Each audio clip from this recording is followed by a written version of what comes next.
Kamusta mga chong? Kakauwi ko lang, ginabi na ako. Dapat kanina ko pa nagawa to. Bale magpapalit tayo ng plato. Etong ating sprocket na malaki. Ayan. Kasi sobrang ayan oh. Ayan yung mga ngipin niya. Wala na. Naubos na.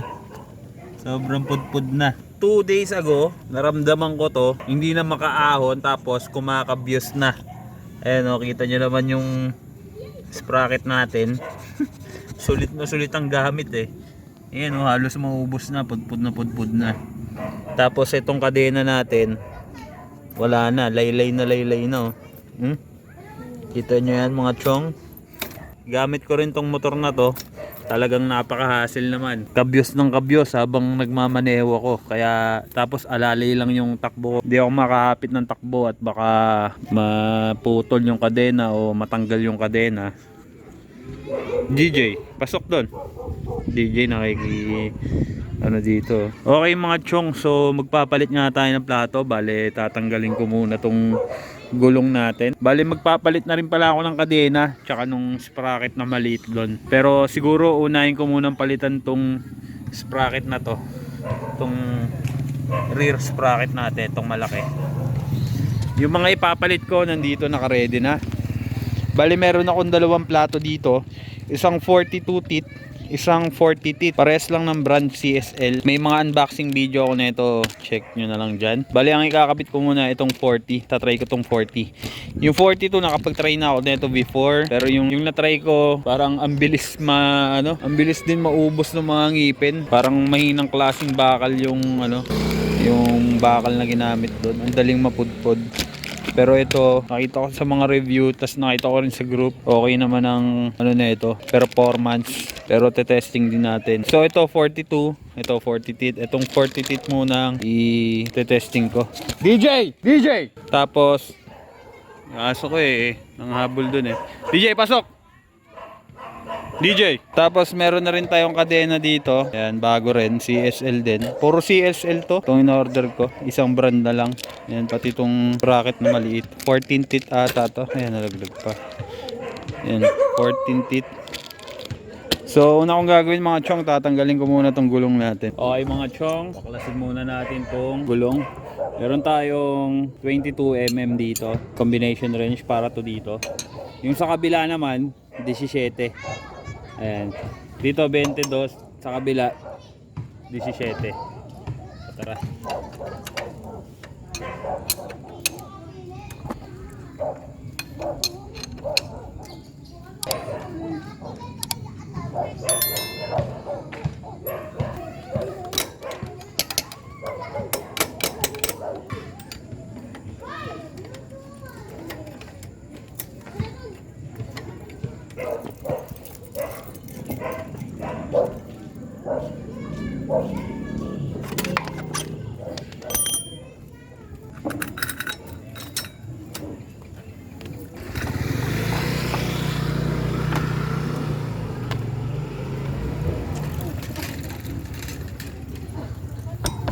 Okay mga chong, baklas na natin tong gulong. Okay mga chong, nakapwesto na yung gulong natin, natanggal na natin, no? So tanggalin na natin tong mismong plato nya o sprocket.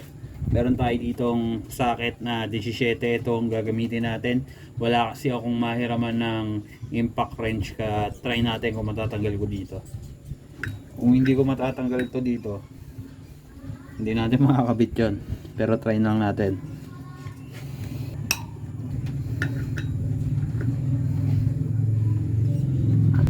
Matigas.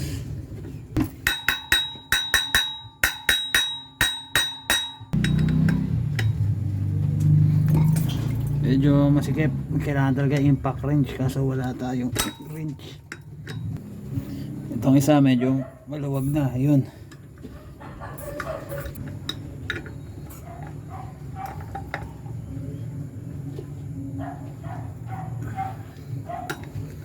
Maluwag na din tong isa.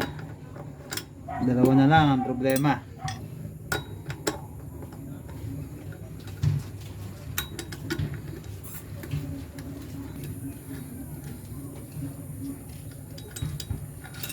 Ito, tanggalan natin yung dalawa. So meron pang dalawa.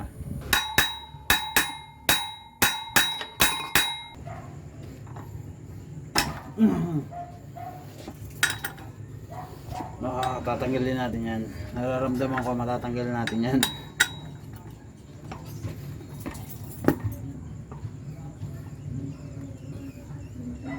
Yun. Tumog na yung isa. Yun. Okay na tong isa. Isa na lang ang problema.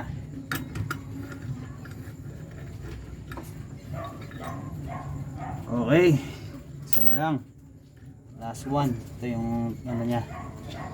Lock. Sabi natin.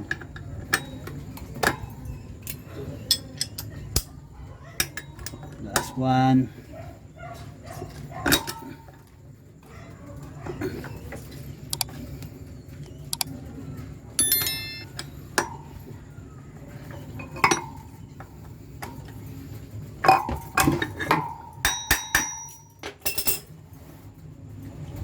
Nahirapan tayo nito ah.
Sana lang, pagbigyan mo na.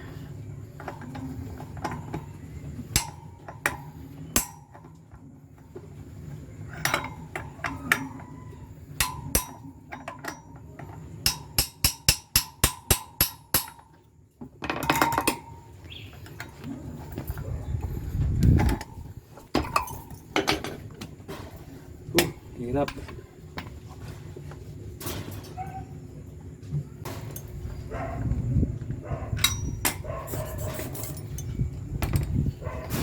Isa na lang ay pagbigyan.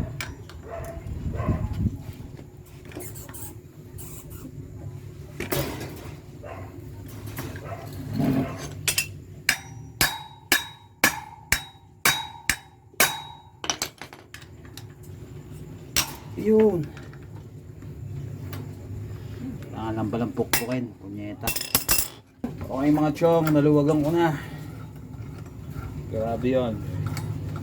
Hirap pag walang impact wrench, pero wala tayong no choice. Tanggal ko na. Ayan. So buksan ko tong isa, pagkumparahin natin. Ayan. Itong 40 tip.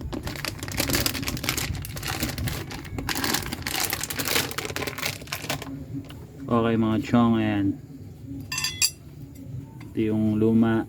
Tingnan nyo naman yung ngipin niya, oh. Talagang pudpud na. Ito yung bago. Itong stock pala 45 teeth to. Ayan, oh. 45.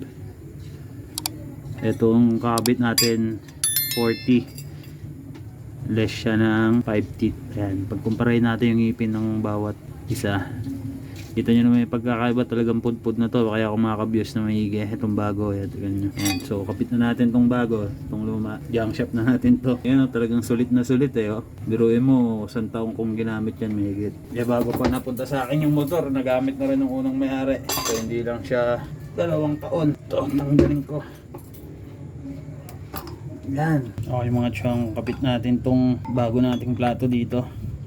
So ang diskarte dito, kakapit mo siya ng pabaligtad. Yan. Kasi itong mga bolt nya nakaganyan yan. So pabaligtad natin siya ikakabit.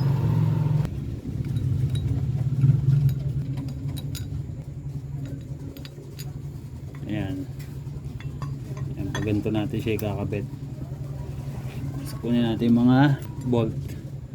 Ay nut pala niya yun. Ay yung nut niya. Ito yung bolt. Ay mali. Yung lock pala. Kabit natin. Ito, nakalimutan ko ilagay. Mas madali ikabit pagka ganito nakabaliktad. Kasi ito yung nut niya. Hindi mo siya makakabit ng pabaliktad. So nalagay na natin isa, itong isa naman.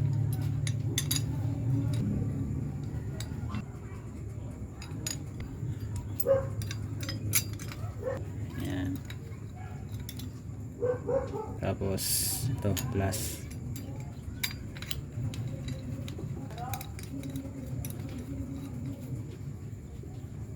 Yan. Isagad lang natin para mamaya sisikipan na lang. Ayan, makabit na natin yan. Ayan na siya. Pabalik natin doon tapos sikipan natin. Tulak lang natin para bumaon doon sa rubber damper nya. Ayan. Sisikipan na lang natin yan mga chong.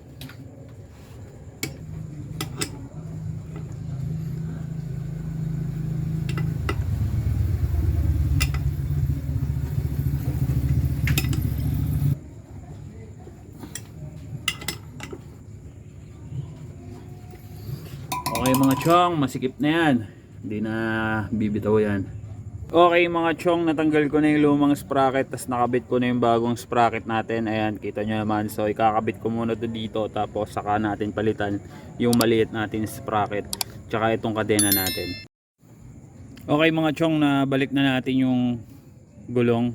Ngayon naman, tanggalin natin yung kadena, tsaka yung maliit na sprocket dito. Papalitan na rin natin para isang set na sila na bago.